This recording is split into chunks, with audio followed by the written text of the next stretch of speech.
Good morning 8th class. Good morning all students. देखो बच्चों, last day हमारा जो है चैप्टर कंप्लीट हुआ था, Bipin Chaudhary lapse of memory, और हमने उसके क्वेश्चन आंसर्स भी कंप्लीट कर लिए थे। होप दैट आपको सारे आंसर्स मिल गए होंगे। और हाँ, एक चीज़ और सबसे स्पेशल, जितने क्वेश्चन आंसर्स आपको करने के लिए पिक्चर्स भेजे जाते हैं, आपको उतने ही क्वेश्चन आंसर्स कॉपी में करने हैं।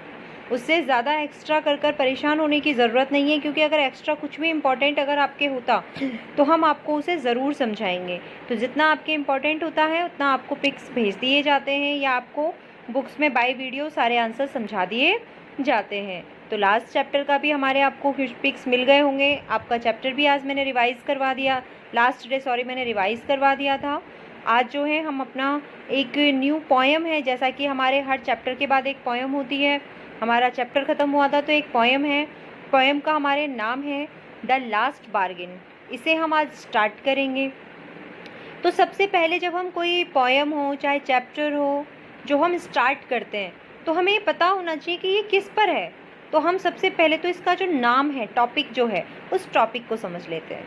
तो देखो बेटा, अपने जो पोएम है इसका नाम है द लास्ट बार्गिन। द हमारे आर्टिकल का यूज़ हुआ है स्पेशली शो करने के लिए कि एक नाम है, टाइटल है।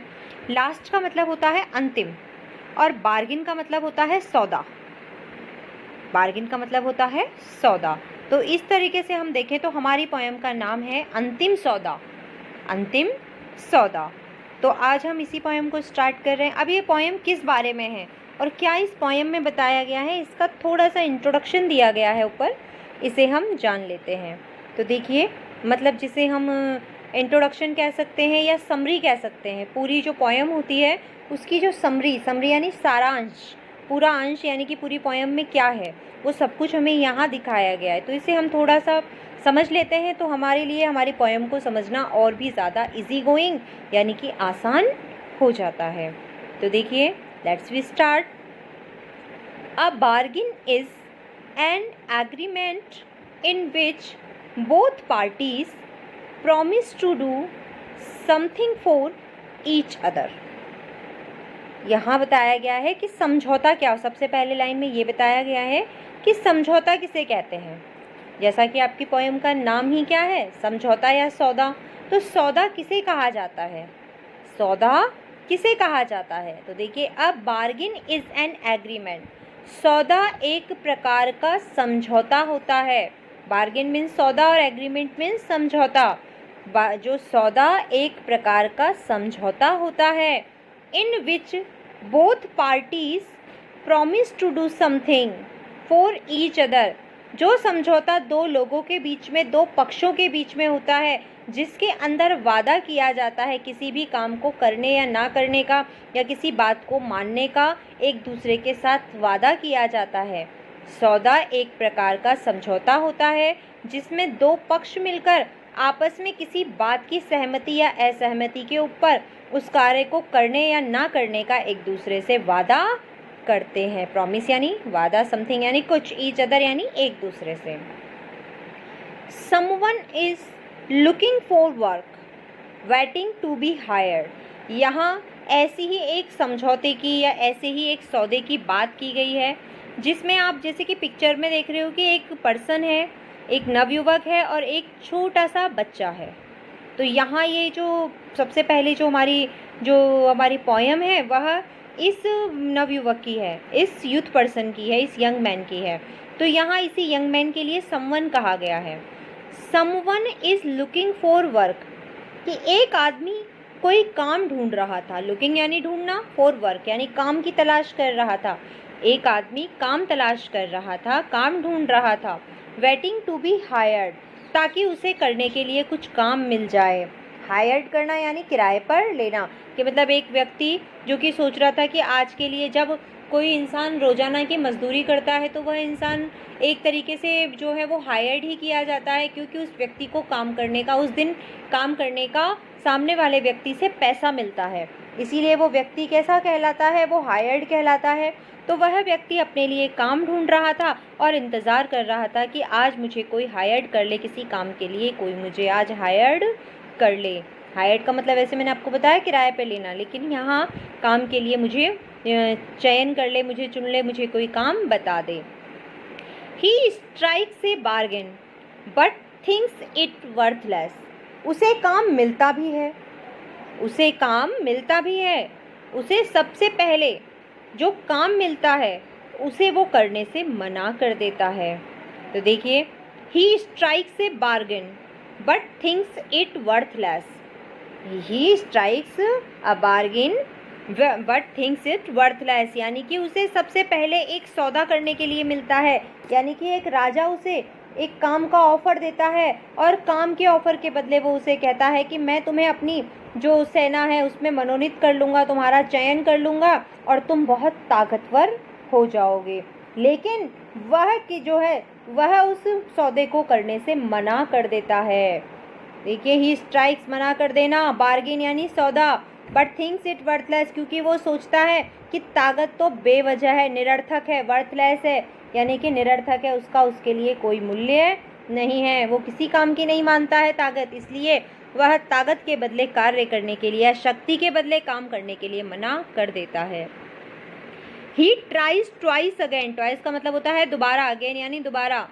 देखिए, but does not like other, वह दूसरी बार फिर से काम की तलाश के लिए निकलता है। सबसे पहले सुबह सुबह उसे एक राजा मिलते हैं।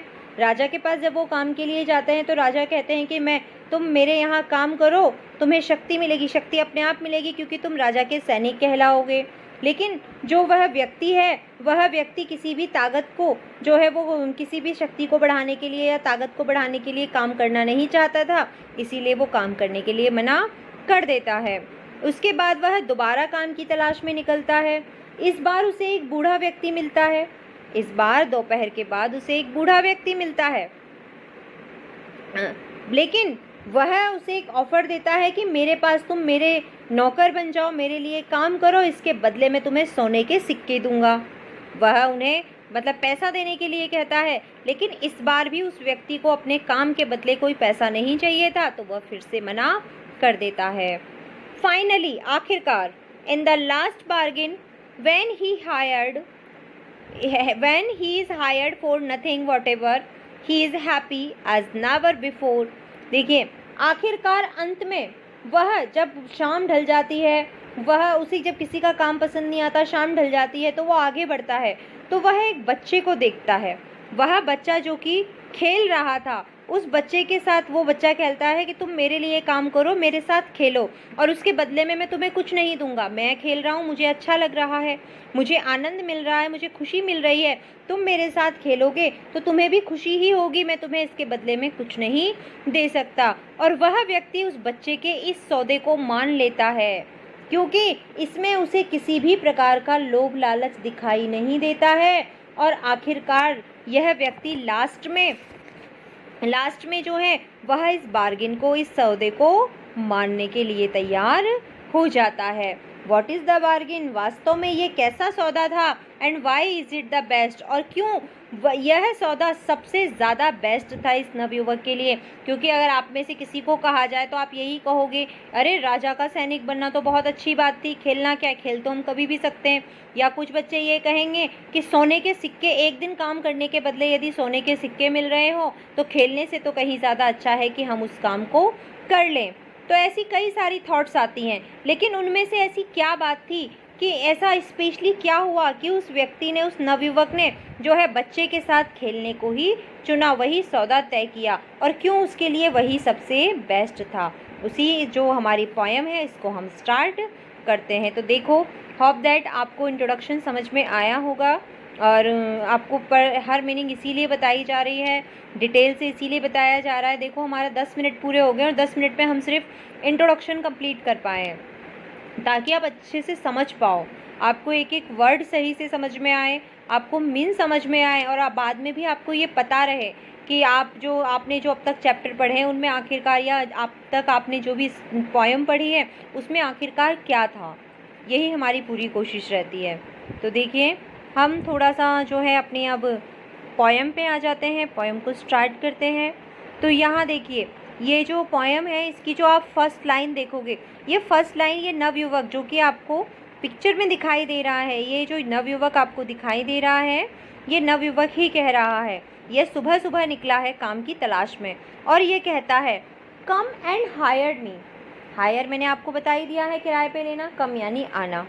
कोई आओ। सुबह सुबह ये व्यक्ति आता है और चिल्लाता है, चीखता है, आओ और मुझे किराए पर ले लो, अर्थात मुझे काम पर लगाओ, मुझे कोई काम बताओ, मैं काम तलाश कर रहा हूँ। आई क्राइड, ये नवयुवक खुद कह रहा है, आई इस व्यक्ति के लिए आया है, तो वह व्यक्ति कह रहा है मैं चिल्लाया सुबह सुबह कि आओ और मुझे काम पर लगाओ, मेरे लिए कोई काम बताओ। वाइल इन द मॉर्निंग, सुबह सुबह जब मैं चीखा कि आओ और मुझे किराए पर ले लो या मुझे काम पर लगाओ। I was walking on the stone paved road. अब यहाँ देखिए, स्टोन पैव्ड का मतलब है पत्थर से बनी हुई। स्टोन यानी पत्थर, पैव्ड यानी बनी हुई। तो देखिए पत्थर से बनी हुई सड़क, रोड आपको पता ही है। वॉकिंग यानी चल रहा था। तो देखिए उस समय मैं पत्थर से बनी हुई या पत्थर से निर्मित सड़क पर चल रहा था। सुबह सुबह मैं पत्थर से बनी हुई सड़क पर चल रहा था और मैं चीखा कि कोई आओ और मुझे काम पर लगाओ, मुझे कोई काम दे दो, मैं काम तलाश कर रहा हूँ। Sword in hand the king came in his chariot. अब यहाँ देखिए स्वॉर्ड का मतलब क्या होता है, तलवार होता है। स्वॉर्ड का मतलब क्या होता है, तलवार होता है। और चैरियट का मतलब होता है रथ। चैरियट का मतलब क्या होता है, रथ। तो उसी समय जब मैं इस प्रकार सड़क पर घूम रहा था और चिल्ला रहा था कि आओ मुझे कोई काम पर लगाओ, तभी वहाँ से एक राजा जो थे वह रथ पर सवार होकर निकल रहे थे और उनके हाथ में तलवार थी। तभी एक राजा अपने हाथ में तलवार लेकर रथ पर सवार थे और वह मेरे पास आते हैं।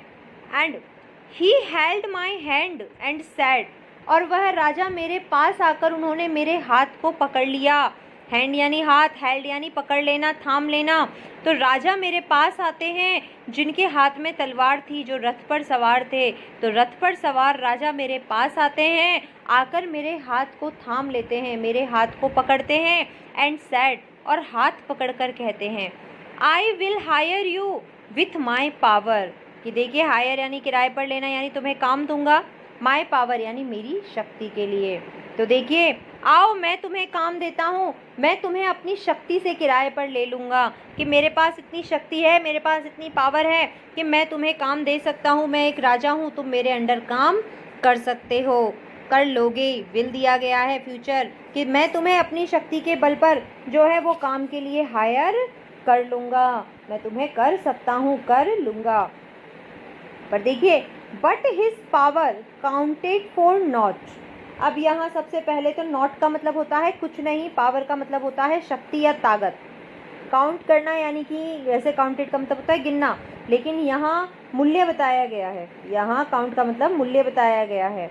तो देखिए but his power counted for not and he went away in his chariot. लेकिन मेरे लिए, ये नौजवान कह रहे हैं, लेकिन राजा ने, वह उनके हाथ में तलवार थी, वो रथ पर सवार होकर आए, उन्होंने मेरा हाथ थामा और मुझसे कहा कि मैं तुम्हें अपनी शक्ति के लिए हायर करना चाहता हूँ, काम पर लगाना चाहता हूँ, काम देना चाहता हूँ, आओ मेरे साथ चलो। लेकिन उनकी शक्ति का कुछ मूल्य नहीं था। बट हिज पावर यानी कि उनकी शक्ति, काउंटेड यानी मूल्य, फॉर नॉट यानी कुछ भी नहीं। लेकिन मेरे लिए उनकी शक्ति का कोई मूल्य ही नहीं था, मेरे लिए उनकी शक्ति कोई मायने नहीं रखती थी। And he went away in his chariot, इसीलिए मैंने उनके लिए काम करने से मना कर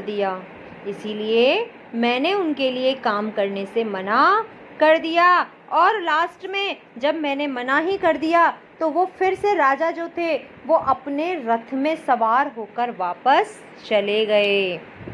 तो देखिए हमने पढ़ लिया इसमें कि जो राजा हैं, सबसे पहले जब ये सुबह सुबह नवयुवक उठते हैं, उठकर पत्थर से बनी हुई सड़क पर घूम रहे हैं और चिल्ला रहे हैं, आओ मुझे कोई काम पर लगाओ या मुझे कोई काम दे दो। सुबह सुबह ये चिल्ला रहे हैं, तभी वहाँ से एक राजा अपने रथ पर सवारी करते हुए अपने हाथ में तलवार लेकर वहाँ से गुजरते हैं। वह उस नवयुवक के पास आते हैं, उस नवयुवक का हाथ पकड़ते हैं या हाथ थामते हैं और उनसे कहते हैं, मैं तुम्हें अपनी शक्ति के लिए यानी कि अपनी सेना में को बढ़ोतरी करने के लिए मैं तुम्हें हायर करना चाहता हूँ, मैं तुम्हें अपने यहाँ नौकरी देना चाहता हूँ।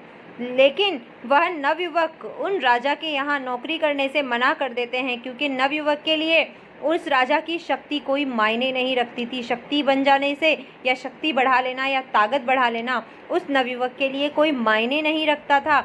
इसीलिए वह राजा से उनकी नौकरी करने से साफ साफ मना कर देता है, और राजा जो है वो फिर से अपने रथ में सवार होकर वहाँ से चले जाते हैं। तो यहाँ तक अब हमने पढ़ लिया है।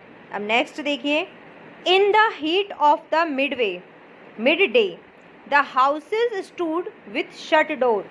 अब उस व्यक्ति को, उसने सुबह तो राजा से मना कर दिया, अब काम की तलाश करते करते उस व्यक्ति को दोपहर हो चुकी थी। मिड डे यानी दोपहर का समय, हीट यानी गर्मी, और शट डोर यानी दरवाजे बंद कर लेना।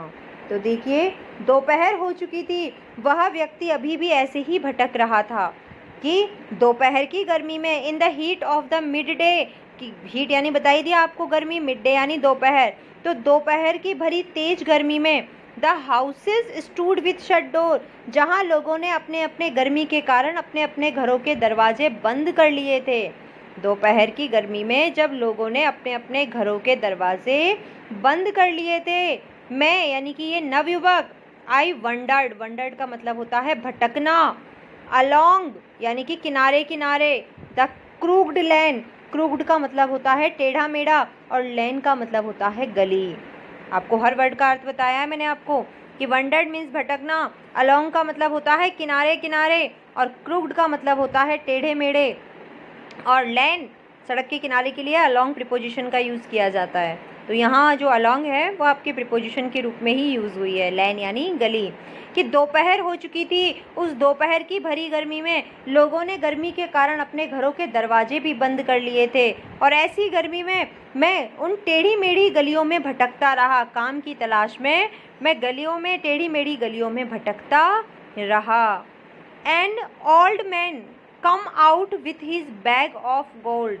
अब दोपहर में मैं एक बूढ़े आदमी से मिला।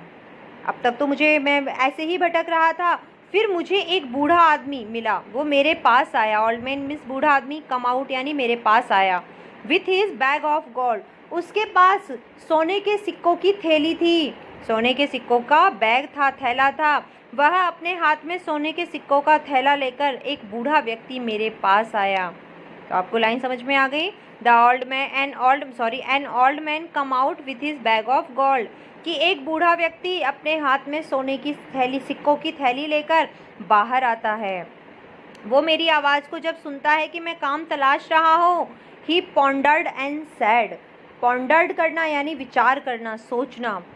उसने कुछ विचार किया मेरी बातों पर, और फिर कुछ सोचकर उसने कहा, I will hire you with my money, कि ठीक है मैं तुम्हें काम दे दूंगा, और तुम जो काम करोगे उसके बदले में तुम्हें धन दूंगा, पैसा दूंगा। आई विल हायर, मैं तुम्हें किराए पर लेता हूँ, विथ माई मनी, और जो तुम मेरे लिए काम करोगे उसके बदले में तुम्हें सोने के सिक्के दूंगा, यानी कि धन दूंगा, पैसा दूंगा। तुम मेरे लिए काम कर लो, मैं तुम्हें हायर कर लेता हूँ, तुम मेरे लिए काम करो, तुम मेरे लिए काम करोगे तो उसके बदले में मैं तुम्हें मनी दूंगा, पैसा दूंगा, सोने के सिक्के दूंगा। He weighted his coin one by one, but I turned away. Weighted का मतलब होता है तोलना, और turn away का मतलब होता है मुड़ गया। और मुझे अपना धन दिखाने के लिए वह व्यक्ति अपने सिक्कों को एक एक कर तोलने लगता है, बताने लगता है कि मैं तुम्हें इतना धन दूंगा, और लेकिन बट आई टर्न अवे, लेकिन मुझे तो पैसों का कोई मोह नहीं था, मुझे तो पैसे चाहिए ही नहीं थे, इसीलिए मैंने वो सौदा करने से भी मना कर दिया, वो काम करने को भी मना कर दिया।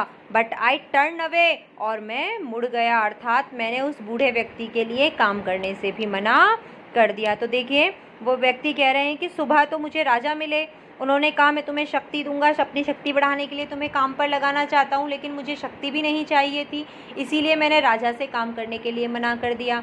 फिर दोपहर तक मैं ऐसे ही टेढ़ी मेढ़ी गलियों में भटकता रहा और काम की तलाश करता रहा। फिर मुझे एक बूढ़ा व्यक्ति मिलता है, जिन व्यक्ति के हाथ में सोने के सिक्कों से भरी थैली थी। वो मुझे जब मेरी आवाज़ को, काम तलाशने की आवाज़ के बारे में जब सुनते हैं, तो वो कुछ समय तक विचार करते हैं, और विचार करने के बाद मेरे पास आते हैं और आकर बोलते हैं, आकर मुझसे कहते हैं कि तुम मेरे लिए काम करो, और जो तुम काम करोगे उस काम के बदले में मैं तुम्हें सोने के सिक्के दूंगा, या फिर धन और मनी कहा गया है यहाँ पर, तो मैं तुम्हें धन दूंगा। और उसके बाद जो है वो मुझे कितना धन देने वाले थे इसे दिखाने के लिए वो एक एक कर अपने सोने के सिक्कों को निकालते रहे और उस सिक्कों को तोलने लगे। लेकिन मेरे लिए तो जो है उन पैसों का, उन सोने के सिक्कों का कोई महत्व नहीं था, इसीलिए मैंने उनके सोने के सिक्कों की तरफ मुड़कर भी नहीं देखा और मैं वहाँ से उस वृद्ध व्यक्ति के ऑफर को स्वीकार करे बिना, उस सौदे को स्वीकार करे बिना वहाँ से मुड़ गया, मैं वहाँ से चला गया। तो देखो बच्चों, आज के लिए ये पोएम हम यहीं पर ख़त्म करते हैं। इससे आगे वाली जो पोएम है वो हम नेक्स्ट डे पढ़ेंगे। होप दैट आपको पोएम समझ में आई होगी। जितने आपको मीनिंग्स बताए हैं उस मीनिंग्स को आप लोग अपनी कॉपी में कर लीजिएगा और अपनी पोएम को अब तक रिवाइज़ कर लीजिएगा।